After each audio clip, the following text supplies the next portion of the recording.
Hey everyone. So before we start the podcast, I know I'm usually the one who opens the show, but Ian just insisted, nay, he demanded that we open the show with his rendition of A Ghost Pumpkin Soup, the theme of Pumpkin Hill. So without any further ado, Ian, take it away.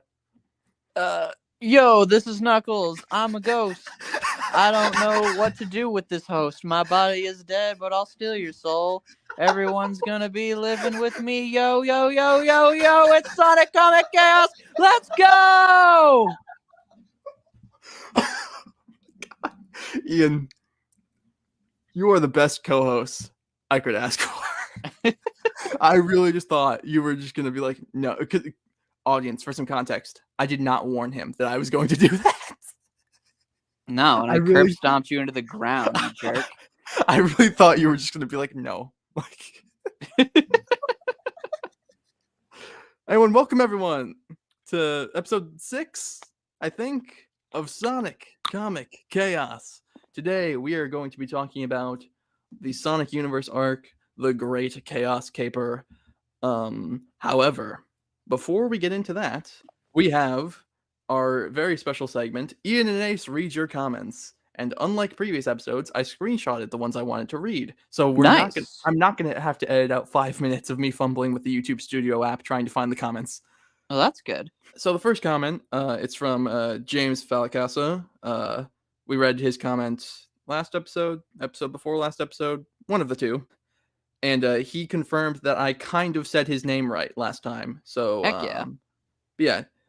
Moving on, we had some people, Sega Sonic Fan 5000 and the Swordsman 100, who basically just said that they enjoyed the show and that they liked it. They liked the show. Well, thanks. Glad someone does. Yeah. But yeah, no, guys, if you want attention, just stroke our egos. We will give it to you. Indeed. We had the Swordsman 100 also was talking about how he actually really enjoyed Waves of Change, which was an arc that the two of us, while we enjoyed it, we were a little lukewarm on it. And they just said that they were looking forward to our next episode, which was nice. Yeah. And then we just had people who were asking about the future of this show after we get done doing these the post reboot arcs. If we're gonna do pre-reboot, if we're gonna do something else. Which I do appreciate. I know that some people would probably be like, why don't you just focus on what the show is currently? But to me, at least that says that like people like the show and people want the show to stick around even after we finish with these arcs. So I think it's nice. Yeah. Or they hate the stuff we're talking about. And they're like, why don't you just talk about something good like Preboot? And I'm like, well, don't hurt my feelings. Well, I mean, it could be that, but I'm an optimist. And I'm the realist.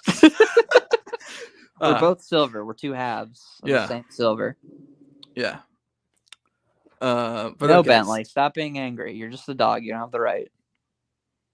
I mean, I would argue dogs have the most right because they can't Well, he's a Maltese, and he is canonically one of the stupidest dogs in real life. So it's canon to the real world. It is canon. That's what I learned online, is that he's one of the dumbest types of dogs. So I don't think he's angry at anything.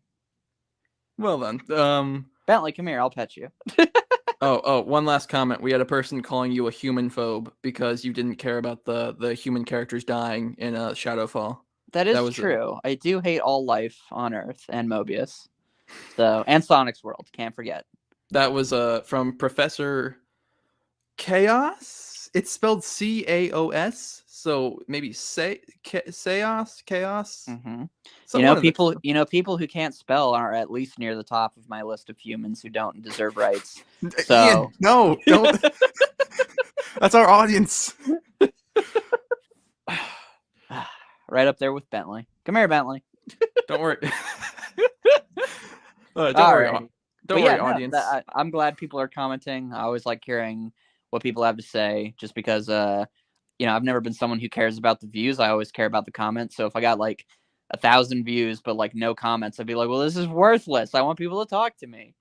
So yeah, thank you for commenting. So hopping into issue number 63 of Sonic Universe, The Great Chaos Caper Part 1.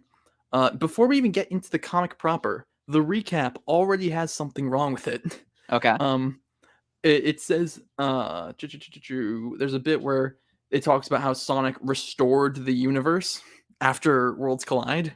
Mm-hmm. To which in my notes I simply just there's Gemma. She's coming into the room. To which I wrote in my notes simply, "No, the fuck, it was not." He doesn't know that. Neither does the narrator. He was reroute too. I guess. But so getting into the actual comic, it picks up right at the end of Countdown to Chaos when the world breaks apart. We see it from Knuckles' perspective, with the the world shattering, and immediately Chaos jumps into action to hold the world together. And then we get a disembodied voice telling Knuckles that he needs to get the Chaos Emeralds. No. The Chaotix are going for the Chaos Emeralds. Knuckles needs to find Chip, right? Yeah. And it's weird. They try and keep this voice a secret, but it's a pink, sparkly voice coming from the Master Emerald, so I don't know who else it could be but to call. But what is this dog? Featuring our dogs this week. It's not, I'm not editing this out. Gemma, go shoot. Yeah, that's right. All right. But so, oh, Jesus Christ. Okay, so I gotta go shut her out. All right, Ian, keep the audience entertained. So right now I'm playing Kingdom Hearts 2, and we just did Under the Sea. Now, I could not play the music because, I need to be quiet. But since we have all the time in the world, I guess I can sing it for you. All right. And I'll do it in my goofy impression. All right. Gorsh, fellas, let's sing. All right, here we go. Maxie. The seaweed is always greener in somebody else's lake. You dream about going up there, but that's a big mistake, Maxie. The world's around you. We're all gonna die. So wonderful things around you.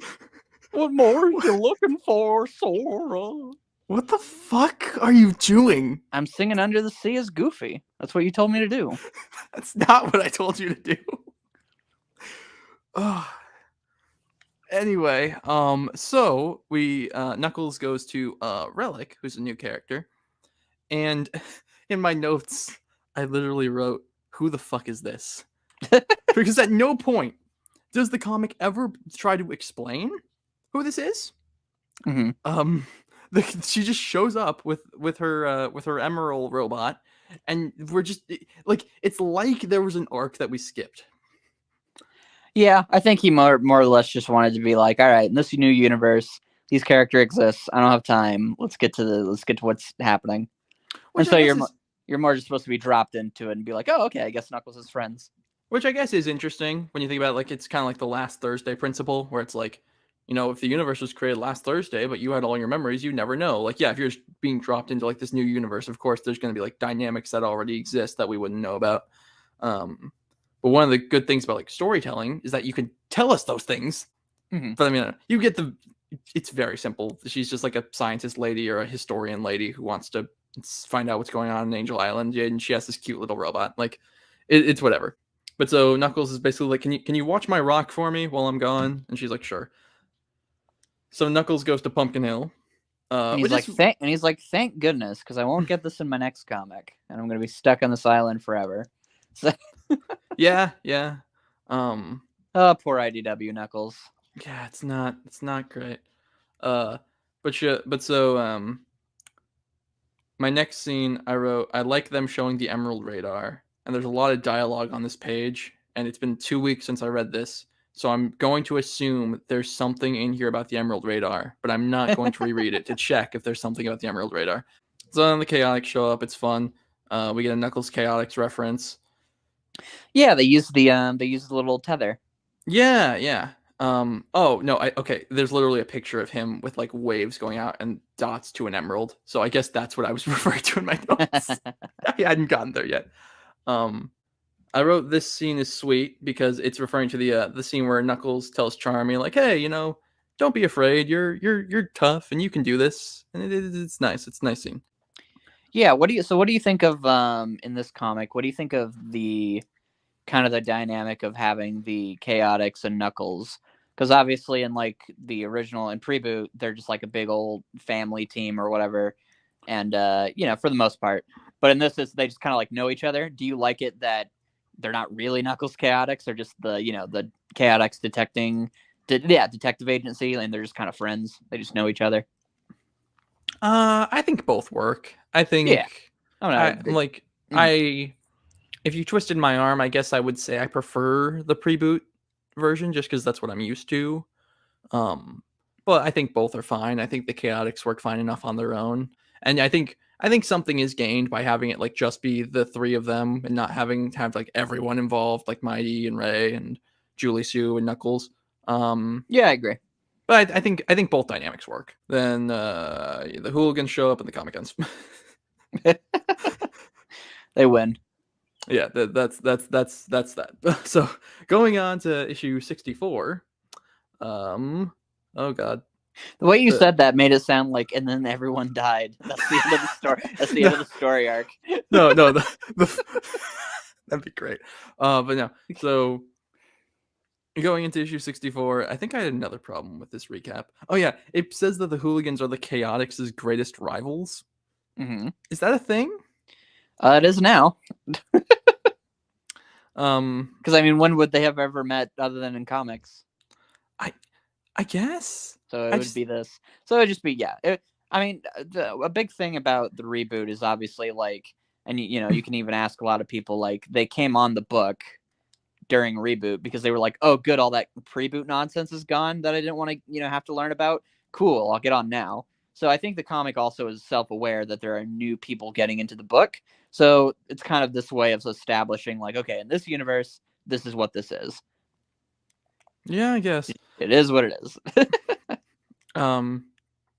And so then my next note is this word balloon gag is already infuriating. Where it's upside down. Yeah. It's not great.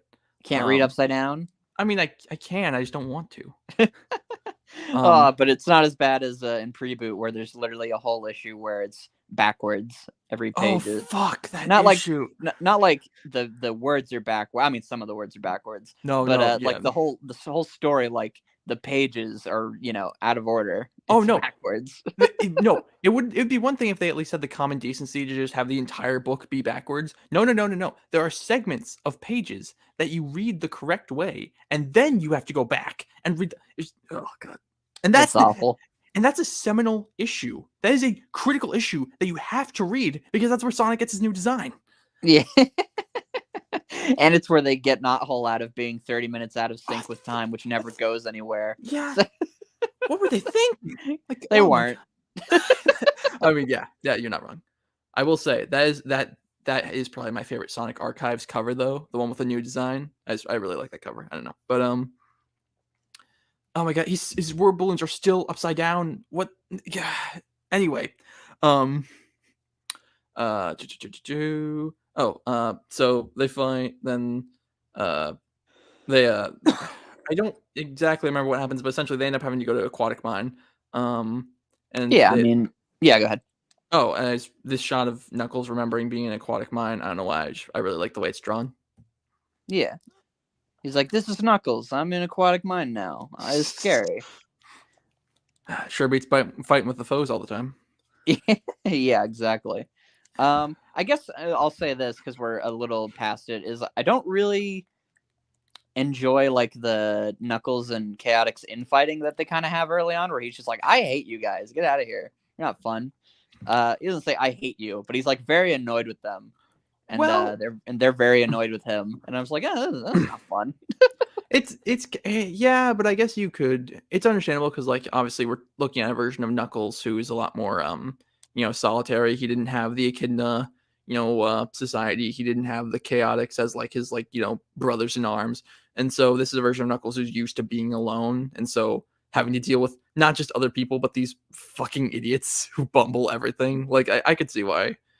Yeah, it makes sense. It's not the most enjoyable dynamic, but it's a dynamic that makes sense. Yeah, exactly. But as we've talked about, just because it makes sense doesn't mean it's fun. Yeah.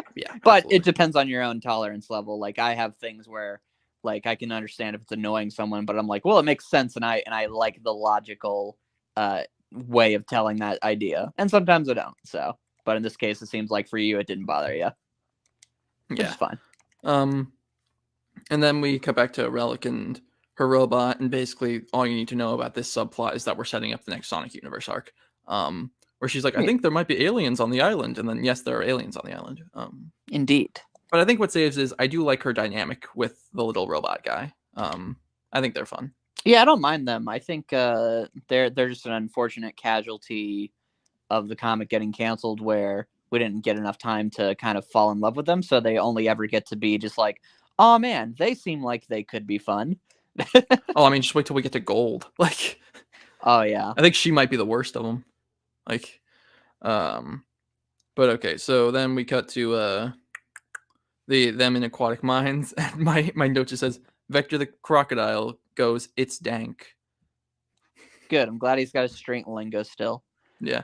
And then we get the joke, which is great, where we find out Charmy is a tax write-off for the Chaotix. Yeah. Yeah, the Chaotix are really well done. I think I like them as individuals in Preboot, but as a team, they're just kind of like, they don't ever get too much to shine until the very end. But in Reboot, they are very, very good. Like their dynamic is pretty perfect. Yeah. So I always enjoy it. And also, so there's another arc with the Chaotix later. So do they live in the United Federation or do they live in Mobotropolis? They live in the United, or they live somewhere that's not Mobotropolis. Because I know, like, I think they're just in like a city, basically, as far as I can tell. As far as I can tell. But yeah. Yeah, well, because my note just said, "Who TF is collecting their taxes?" There's no money in the Sonic world, don't you know? Shut up, Ian. Hopefully, we'll get a Tails tube telling us that's not real anymore. Oh yeah, man, that was nice. Just be able to finally put that stupid 2 World shit to bed. But yeah, I hope they do. I think they're gonna really take advantage of that and make something fun out of it. Yeah, hopefully. But okay, my next note was, are they giving Bark a character arc? And I don't know what I'm referencing there. Oh, it's him being like, I don't know if we should do this, guys, but like without actually saying that because he doesn't talk. Yeah, so this is a thing that Flynn has talked about, where like they gave him official notes that said like Bark is not a bad guy at all. He just hangs out with bad people. And he's like, okay, whatever that means. You mean Sega were being nonsensical with the directions they were giving, and their poor writers just had to figure it out? Wow.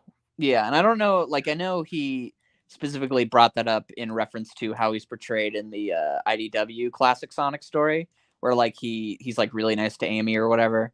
I remember that was fun.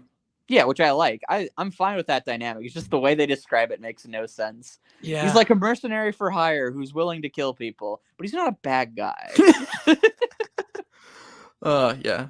But so then we get a note, we get a quote that was just really like oof. I think it's from Vector, where he goes, we don't deal with this stuff. We deal with like paranoid spouses. And I was like, oh my lord. Like, can you just imagine Vector having to go to some poor woman and go like, I'm sorry, man, but yes, your husband is cheating on you. It's It's true. It's 100% true. I'm sorry. Love is blind and stupid. But so... and so are you. God, Ian. And I'm single, so it's like, okay, Vector, we're leaving now. Oh, well, no, we all know Vector. I already have my own kid. Please, I don't want to pay for Charmy anymore. SBO won't even be the cool uncle. He's just annoying. He just wants light bulbs, that idiot. This is just this horrible Vector's life. He starts breaking down to this poor woman who just found out her husband's cheating on her. And he's just like, hey, but you know whose life is way worse? Mine. I would like to tell you all about it. Charmy, get off the TV. This isn't your house yet. Look, winks. SBO's already changing the P.O. box outside. Getting the password set up so they can mooch off it. Now they're just criminals. I'm crying.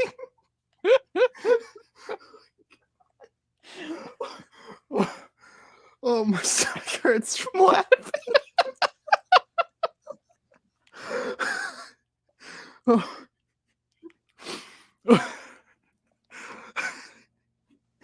Viewers, you signed up for this. Oh, this is what you wanted. I told you before, I'm only here to make you specifically suffer.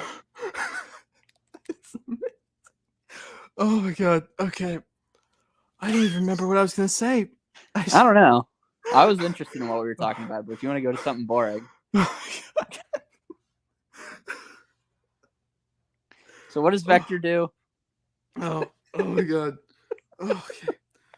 Oh my lord. Okay, so I need a drink of water. My throat hurts from laughing. Oh.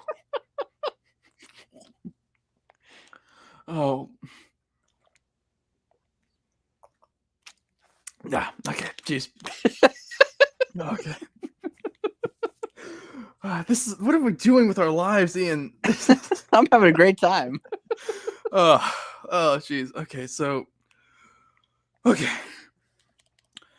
So my next note was just something about the air necklace. I don't know if what they were saying about the air necklace. I don't care. Oh, okay. So now I remember.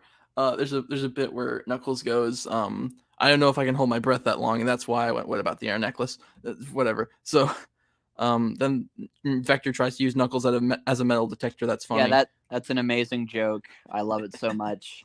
Vector's just really good throughout this whole story, especially like getting closer to the end, but we'll talk about it. But Vector's really funny, and I like seeing him really take charge, and I just like his desperateness of just like, crap, we're not gonna get paid. Yeah.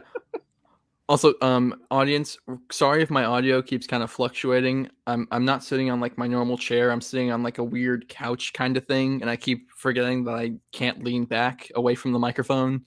Mm-hmm. So I'm sorry to I'm sorry, nation. You don't have to forgive him. I wouldn't. So this, Ian, you know, when are you gonna realize that the whole joke is that I seem nice, and then I will say the meanest thing to you, and then I'll be like, anyway, would you like to talk about Sonic? I love him too. Are we setting up a like a civil war between the two of us? I think we're setting up a divorce, and Vector's gonna steal you from me.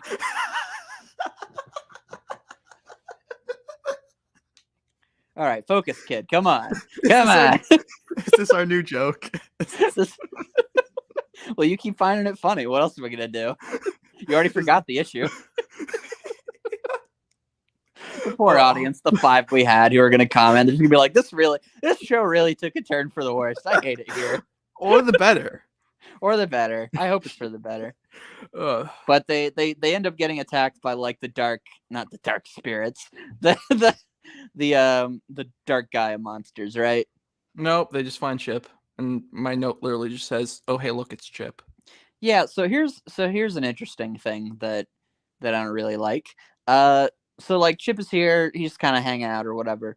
But like Chip throughout the whole thing, like later he's like, "Oh man, me and my good buddy Knuckles and the Chaotix." And I'm like, what are you talking about? You don't do anything with them. Vector eats you, and that's the most fun you had. Well, look, he's got no memories. Like, from his perspective, he just woke up in a dark cave with a stupid rock and was like, no. So, like, him seeing he really didn't get a good end of that deal. And at least in Sonic Unleashed, he's outside. Yeah, so, like, these are people who were, like, somewhat nice to him. So, I mean, the first thing he heard when he woke up was really scary rap music. Poor guy. Is that our headcanon that just in all these Knuckles levels, the rap music is just playing 24/7? We know for a fact that Knuckles sings it, so he must have have a boombox down there. Oh god, that's great. Okay, so I forget. Do we have off panel? I don't think there are any off panels for this arc. Really? I don't see them in my copy. Okay. So, yeah, I don't. Too good for us, huh? I guess. Maybe they're only. I can't remember. I know they were in pre-boot ones sometimes, but I don't know if they kept that for long. I want to say they did, but I mean, I don't know. Well, no, because I know in the Silver Age they have off panels because they're all really terrible and unfunny. Okay, but so then we get into Sonic Universe issue 65, The Great Chaos Caper, part 3 of 4. The chase is on for Chip. Chip. Yeah. Okay, so we cut back. They're talking to Chip, and Vector goes, "The princess promised us a fortune for that emerald," which she explicitly did not.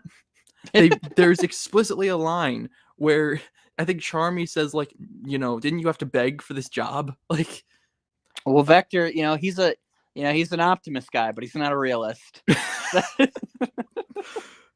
Yeah. He's hoping that it'll work out that way. Which I will say real quick, I like Charmy's character.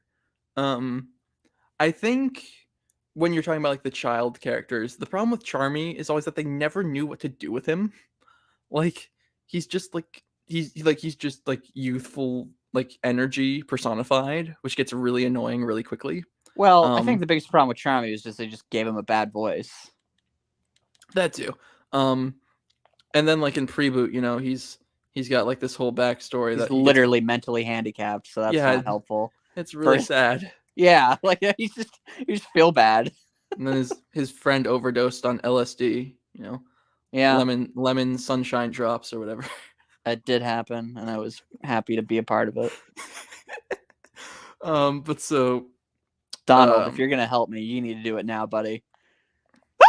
Are you playing a video game while we're trying to record a podcast? Yes, I'm a multitasker. I'm amazing. Are you fucking serious right now? Donald is not being very helpful. Dude, I did that whole rap while getting my butt kicked by anime characters. So you better be very impressed.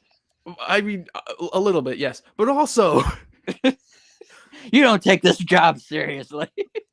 What am I paying you for? I wish you were paying me. I could pay for Charmy's child support. I admit it, I'm the wife. Oh god, the audience is gonna be like, this bit is not funny. It's not funny, Ian. Why is he here? Okay. Okay. Tell him the fun thing that happens. Well, I was not done with my point about Charmy.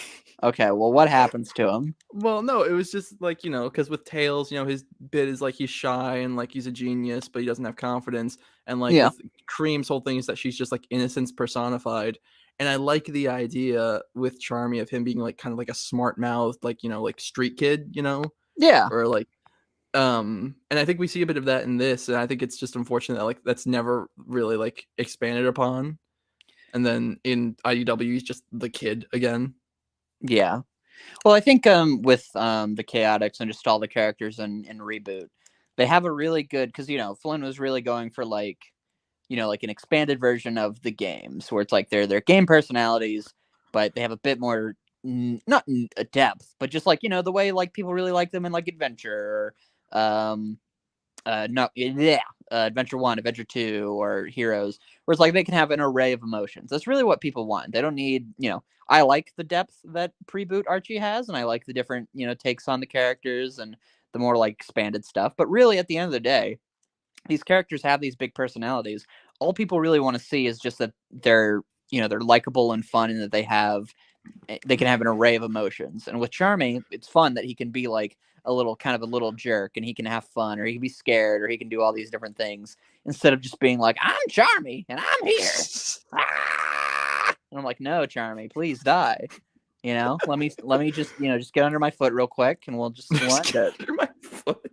So like, you don't want that. And that's what I like Reboot for, is that they have all the characters be their kind of base personality, but they're allowed to also be people, and they're allowed to have, other emotions and just kind of have some nuance to it that makes it They're fun. allowed to be people? Now, you see, if that was the bad joke, that, I should sue you for reparations on that one. So. But so anyway, back to the comic. Oh, gosh. Like, if we have to. So they catch up with... if we're gonna keep somewhat to the conceit of what this show is about. You mean we're not gonna derail into just talking about our lives? I mean, if you want Please to. don't. My life is not interesting. I play Kingdom Hearts. I do this. Oh no. So if this is your life, if your life is the show, you can confirm for me. So when cartoon characters, when I turn off the show, do you go into like a never-ending pit of just like existing without being able to move, but you're fully conscious and aware. Yeah. Yeah. Yeah, it's not fun. Oh, neat. But so anyway, so What happens next? so the Chaotix and Knuckles catch up with Chip, and they're like, "Hey, don't worry, bro. We're not gonna hurt you." And Vector has a line that is so sad. I had to write it down, where he goes, "Can we have the emerald so we can afford groceries?"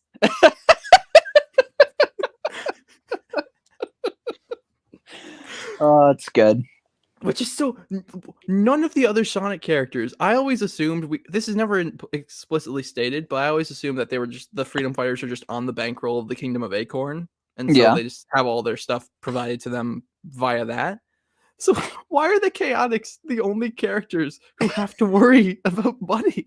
Look, man, they don't believe in that, daddy's money nonsense. They are homegrown American dream heroes, and one day they're gonna make it big, and they're gonna rub it in Sally's stupid face. So they work for their money. They're living the American dream. So just leave them alone. I mean, fair enough. I think you mean the United Federation dream, though. I mean Sonic's world dream. But anyway, so no, it doesn't make any sense, and all their friends are terrible for not helping them. Yeah, right. It's like that or Vector's just too stubborn to tell anyone. Maybe. I mean, it's possible. Like, considering that's all he does and talk about, I don't think that's the case. I think it's more likely that he hangs out with all these people simply to go, haha, we sure are poor. Haha, I don't get enough sleep at night. Haha, I still have college debt. Haha, wink, wink, nudge, nudge. And then nobody takes the hint because they're all just like freeloaders.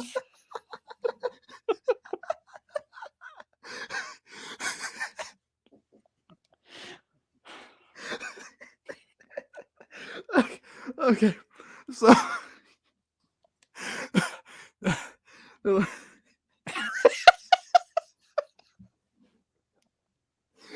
okay, so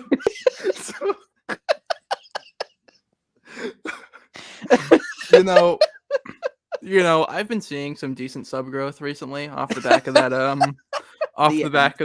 that Shadow and Sonic Movie 3 video. I'm very excited to watch that just come to a screeching halt after I release this. I mean, you don't think it would have already done that after you gloated to all your audience about how stupid they are that Shadow's in? I didn't say they were stupid. I said the ones who disagreed. You implied it very heavily. Look, and I vocalized it. Look, the silent majority agreed with me the whole time. But anyway, you know what I also love about that video is that the comments have just filled up with people going like, "Oh yeah, of course he's going to be in Sonic 3. Did you see Sonic 2?" It's like, wow, it's almost as if I upload this video a month prior to that movie coming out. But anyway, what the fuck has this podcast become? Well, I have a confession to make, and you're going to be very mad at me, but I'll find it funny. Oh, jeez. Yeah. So I didn't read these 4 issues because I just remember it off the top of my head. But so I'm not that invested in what happens in it. Oh, really? You're not that invested? I couldn't tell by the fact that you're playing a fucking video game while we're trying to record a podcast. Well, okay, I know exactly what happens, and I know what I like about it. What I like about it is what happens next, which is that a giant stupid monster shows up, and Vector, the mad lad he is, comes up with a plan to drown all of them, and then max revive at the very end, and they win. And they do sneaky nonsense, and they get their money because they're awesome. And what I like about this comic just in general, which is why I didn't feel the need to read it, was just the character dynamics. That's kind of the big selling point of this arc, is that the Chaotix are like the funniest, coolest guys ever. And Knuckles is a big jerk, and he's just stopped being annoyed with them because they're hilarious. Yeah. But so, yeah, I mean, fair enough. But so my next note is Knuckles is already tired of the song references because yeah, there's a reference that I dropped off IDW a while ago. Are they still doing that shit? Oh yeah, of course they. Oh my god.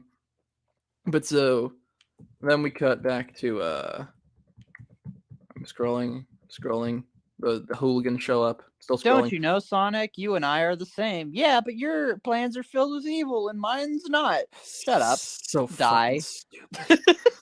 God, that was so dumb. But so then we cut back to Relic and Fix It, who find a Black Arms tree, and you know that because in my notes I wrote, "Oh shit, that's a Black Arms tree." Very And perceptive. not much more to say about that. They're like, "Hey, get some dirt, and we'll see if we can do that." And then we see Eclipse watching from the shadows, like the dummy he is. And then we cut back to the Chaotix and the hooligans, and they're fighting. And I have a note that said, "Ask Ian if he knows the reason behind the bike's name." So Ian, why is Fang's bike called the Marvelous Queen? Because that's what it's called in Sonic Drift. Okay, Ian, why is it called that in Sonic Because Drift? that's it. Because that's its name. Why? That's just what it is. But that's so... I remember the reason it is what it is because that's what it is. Thanks, Ian. Thanks, Sega. I remember reading Preboot in the story where Rouge is like, "Hey, I stole the Master Emerald and I'm going to sell it to Mogul," and it turns out to be fake. And then Sonic drops the Marvelous Queen's name, and that was the first time I had seen it, and I was really confused. That's a fun story. You're like, oh, that must be from Preboot, like some stupid thing that from before. It's like, nope, it's just from the stupid game. Yeah. Well, no, I thought it was just Sonic making a weird joke because Sally goes like, "Actually, I'm just a princess," afterwards. So I thought he was talking about Sally, and like, it was weird. But anyway, well, because that's like before Sally like cuts her hair again, and she like fully integrates back into the Freedom Fighters. So I thought it was like him making like a weird like out of line comment about how like she was too stuck up. Haha, you're stupid, and she's like, yeah. Yeah, but anyway, what am I doing? Okay, so anyway, why did I invite this man? No, what is he doing to me? But so some more shit happens. A big monster breaks in, and my last note is just sometimes I forget that Vector is just always wearing headphones. Why does he do that? Wait, that's your last note for the whole thing? No, my last note for this issue. Oh. I assume I like the idea of like you were just like, you know what? I'm not getting paid for this. I'm just Vector's got stupid earphones. If they don't care, I don't care. I love the meme that Sonic he's too stupid to know how to wear earphones because in all the official material he doesn't wear them correctly. Yeah, yep. You're not wrong. What a stupid idiot. I assume there's some line relating to him wearing earphones, but I can't find it, and I'm not going to look for it because that was the last note, and there was still like half of the book to go after that scene. So yeah, and this is when the big dark Gaia monster attacks, right? Yeah, and then the issue ends. It's fine. So anyway, going on to issue 66, the Great Chaos Caper, part 4. Did 66 make you laugh? No, it's just. I'm like, it broke you so much that you're like, letter 6. Letter. It's just, I'm just so defeated at this point. This is just. The Archie Comics logo is still using the Sonic Genesis drawing behind it, and it makes me remember the pre-boot, and it makes me sad. So anyway, we get back to the comic. And my first note is that this story is called Water Way to Go. Because I like it. And then so the hooligans they have Chip and they're running away, and the Chaotix are trying to fight the big dark guy creature, and I'm trying to get to the scene where that would have made me write the note, "That's just a gun." I assume it had something to do with Knack because he's the only character who uses guns. But yeah. Okay, they're fighting. They flip a switch. It's a fun reference because there's switches in Aquatic Mine. Okay, yeah. Okay, it's in the scene where they all get flushed down and they go into the thing. And he aims, and then it like shoots water out, right? Because it's like and it goes splort. Yeah. Yeah, that's just a gun. Like that's just. It's a little small, but like this is. Yeah, it's not. No, that ain't no pop gun. But so then the dark guy creature busts in, Man, it's a good thing these things aren't as hard to kill in the game. That'd be really annoying. Yeah, if you had to do a whole if like your book just started giving you button prompts and you had to like rip it into pieces, or the monster comes out and attacks you. That'd be like in the 90s when comics got dumb and they were like, "Hey, put on your 3D glasses," or like when they started doing gimmicks like that. It's always funny in like the older pre-boot story or like the old days where it's like, yes, children, rip up your comics. Remember when Sonic met Spawn? He did, but he was a robot and he was the spawn mower. No. He met the real Spawn. He did do that as well. And he also met Steve Urkel as a robot. Yeah. And they made a hilarious joke about how he's like, "Wow, you sound familiar." Yeah, and then the editor goes, "Wink, wink, nudge, nudge, nudge, nudge, nudge, nudge, nudge. Please watch it." Oh, pre-boot. I miss it. But anyway, you had I cut you off. You had a point you were gonna make. Nah, it was worth it. I forgot. Okay. So then we cut back to Relic and the robot, and they're talking, and then we cut to Eclipse, and are these eggs or these are eggs? I think. Yeah, there's little wisp babies. My note was, what is this food Eclipse has? Because like he goes, "Oh, eat something." I guess he's feeding them like. I think I was confused. I think I thought the eggs were the food. And so I was like, what is he feeding them? But no, that's but the question still stands, what is he feeding them? Because black armed creatures eat people. People, probably. Yeah, all the people on Angel Island. Yeah, all none of them.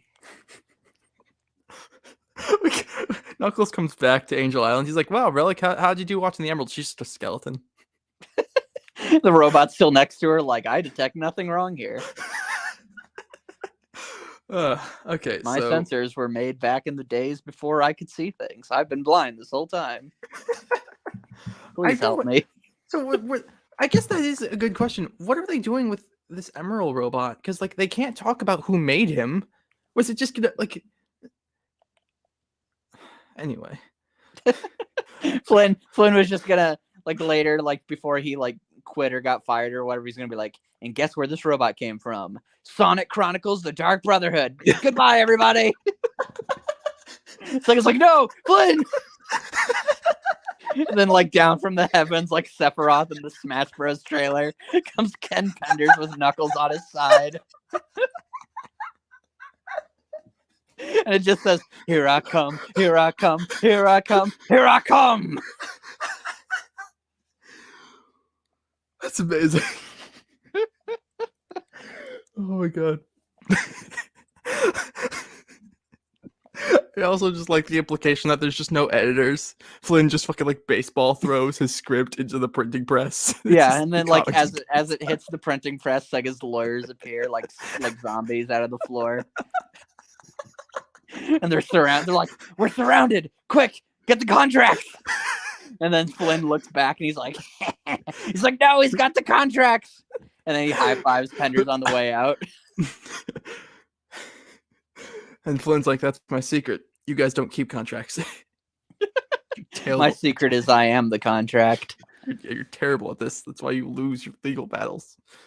They're doing NFTs now. Oh fuck! Of course they are. Thank goodness, finally. Yeah, I've been waiting for my Riverdale NFT.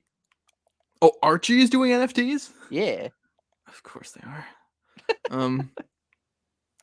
What does Archie even do nowadays? Is it just Archie, or do they have other licensed properties? I feel like it's just Archie and Riverdale. Those are their big boys. Which I mean, they're the same thing, but you know. Yeah. Well, because they dropped Mega Man like a bad habit too. So.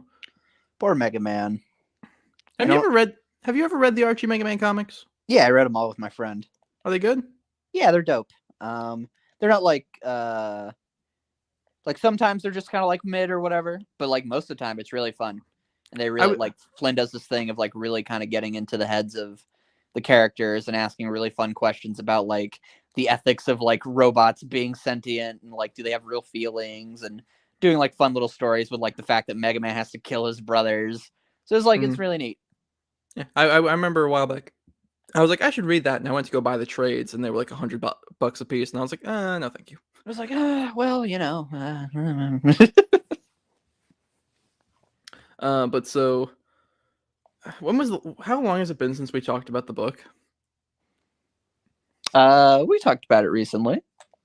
No. I mean, like, how long in this episode has it been since we addressed the comic that this episode is supposed to be about? I mean, you know, at the end of the day, I don't care. That's fair. And I'm having fun talking to you and talking about some Sonic. yeah, that's fair. And if the audience don't like it, they can. If the audience doesn't like it, I apologize because that looks bad on you. I was gonna say, if the audience doesn't like it, they should express their disdain for us by leaving a like and subscribing. Yeah, if you want me off the show, vote now, and I will respect your wishes because that would be very funny. Well, no, I wait. Would this be me? Yeah, I had it coming. We're gonna Genesis Wave you out of existence. Oh, thank goodness. You can get then I'll get to be in a less interesting comic, and then I won't have to work as hard to be charming or interesting. Yeah, you're gonna get the Mina Mongoose treatment. No, I take it back. Queen Minnie, hurry up and kill these people with me. Thank you. Okay, never mind. Continue. The last episode of this show we should just do a skit where I just hold where I just like badly Photoshop like it'll be like the one video segment of the podcast. I just like badly like visually affect a glowing ball into my hands and I just like drop it. The episode just ends. It'll be your face reveal and your death reveal. I mean, it'd be about as anticlimactic as the ending to the actual comics, so, you know. Yeah. I actually had a really funny idea for when we get to Genesis of a Hero, how we should end that episode, but we'll talk about that off mic. But so anyway, back to the fucking comic. Yeah, what happens at the end? We win, right? I don't even remember. So there's some quotes from Vector. He goes like, he says like, or someone says, keep your brains in your head, which is like, oh, that's fun. And then it won't matter soon is another quote, and I said "oh Vector" after that, so I assume that was some fun meta joke, but I don't remember it. So okay, come on, maybe this has to have been interesting enough for me to have written it down. Where is this? Nope, it's gone. I don't know, and there's too many words for me to sift through. I mean, ultimately, I like the idea of the plan is like they have SBO mess with the coordinates. Vector comes up with the cool plan to use the little aquatic ruin or aquatic mine thing, like the little switches, and then just like ultimately they trick Bean into helping them, and they hide Chip in his mouth. So like they just like Vector comes up with this really really cool plan, and I really like it. Okay, I found the line that I was referencing in my notes. SBO says like, oh, you know, it sucks dealing with these monsters, and Vector goes, it won't matter soon, as in like, well, we'll have this problem under control soon. And the reason I said oh Vector is because the Sonic Unleashed story arc will be the entirety of Reboot. As long as he gets his paycheck. Yeah, fair enough. You know, because you know they won't let him live on their awesome Sky Fortress for some reason. Poor guy. They offered the fucking fish people to stay on the Sky Patrol. I know, they were going to waste their bathtubs on those people. Before they offered it to the Chaotix. I know. But so, my next note was, because we haven't talked about Chip at all, but so, unlike boring, Sonic, he doesn't do anything. Well, but unlike Sonic Unleashed, they're revealing right up front that he's like Gaia and that he's important. Bad idea. So you don't like that decision? I mean, well, I mean, I guess it's bad in context of like the way Unleashed did it, which is you're supposed to come to like Chip just through like himself, and then it's like, oh no, I'm like I have the super destiny and I gotta die. But I guess this way it's just like I'm like Gaia. We gotta plug you into the like Gaia plot device, which is fine as well because then you know he's immediately important. So I guess it's just more. It's a different thing. Yeah. So well, I guess yeah, that is a thing with like it's a lot better to come to like a character rather than be told you should like a character because they're super important. Yeah, it's like like the Anakin Skywalker like thing. He's your favorite action figure, but an annoying child. Yeah. Who would thought that was George Lucas really thought that was a good idea? But anyway, um, my last note was this is adorable. I don't know if that's in reference to the last scene with Knuckles and the Chaotix because that's a nice scene, and then there's also the scene with Tikal and Knuckles, which is cool. Oh no, it's in reference to Relic fangirling over Tikal. I think the scene is cute. This is where, and this arc also confirms the thing I had said, right? Where at the start, whenever the world's breaking down, Chaos is like, "Don't worry, my friend, I will go be the sea." Yeah, I thought that was cool. He just like jumps in. Yeah, Man, and I think to call like she's like chilling out on the Master Emerald, which is fun. I do like the idea of Tikal being like a character. Yeah, I do too. It's a shame that every time we try to do that, we just don't get the chance because stuff happens. But yeah, I like the idea of her like maybe giving her like a little bit of like, I mean, if anything, make her the guardian and just so Knuckles can leave. Yeah. Oh my god, that's such a good idea. It's great. But there was this amazing comic that I will show you where so you know how in IDW there's like this scene where Rouge is like, there's like a part where like Rouge is on the Master Emerald and she's like laying on it or whatever, and I she's know just, exactly. yeah. And so someone was like, so it's implied in the comics that like Tikal and and Chaos like live inside the Emerald, and so it's just Rouge and she's like chest first on the Emerald and Tikal's inside, just very uncomfortable. I saw that comic. It was very funny. She's like, Chaos, what is this? What are they feeding girls these days? Oh my god. But so anyway, yeah, no, I would. It'd be cool to see Tikal like. I remember when we were doing our Sonic movie discussion, I said it'd be cool to just have Tikal like be a character, just like have her not be dead. But like I said, I don't trust the movie people to not have it be a dumb romance because for some reason, if we have two people of the same species who are opposite genders, they have to be in love with each other because we're not creative at all in Hollywood. It's what the kids like, says my focus group of adults who have kids and do not speak to them because they work on movies for kids. Wait a second. I saw a fun thing. I can't remember who said it. That was like the reason that so many like kids movies are about like a dad who like spends too much time at work, like reconnecting with their kids is it's because it's those dads making those movies and thinking that helps them make up for actually not spending time with their kids. That would be very funny and very tragic. But But so anyway, as a human phobe, I very much enjoy the suffering of children and adults. So it makes me smile. But so anyway, god damn, this totally legitimate website that I'm reading the comics on keeps opening up things. But anyway, so then the hooligans go to Eggman and they're like, "Hey, we didn't get the emerald." And then Eggman is like, "Don't worry, I got some shit going on." So and then that's the end of the arc. Very cool. So Ian, what's up? Given that we barely talked about this comic during this episode, what were your thoughts on this arc? I really liked it, just simply because most of it, like the plot doesn't really matter. It's just get the thing, and which is fine by me because what I like about it is just kind of getting to see the character dynamics between the Chaotix and then also Knuckles is here. I think Knuckles comes out looking the worst because he's kind of trying to be the straight man, but he's kind of just grumpy the whole time. It's not necessarily that fun. And by the end of it, it's not like I feel like he comes to like respect the Chaotix. It's just more like, all right, well, we got the thing I needed, so thank you.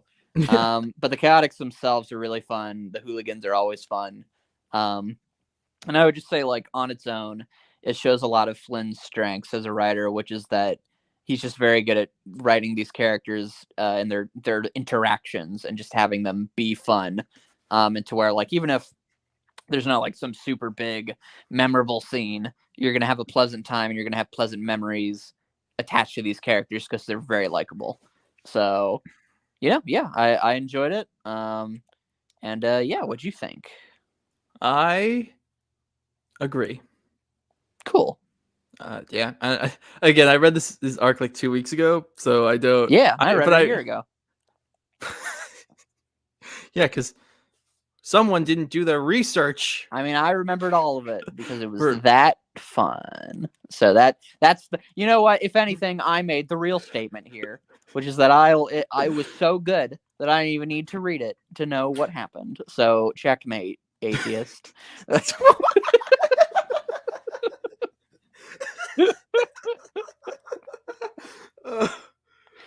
Jesus Christ. Okay. I'm fighting a talking car right now, by the way. It's being a real jerk. It's being a real nag. They put cars in those games? Well, it's a demon car, but you know.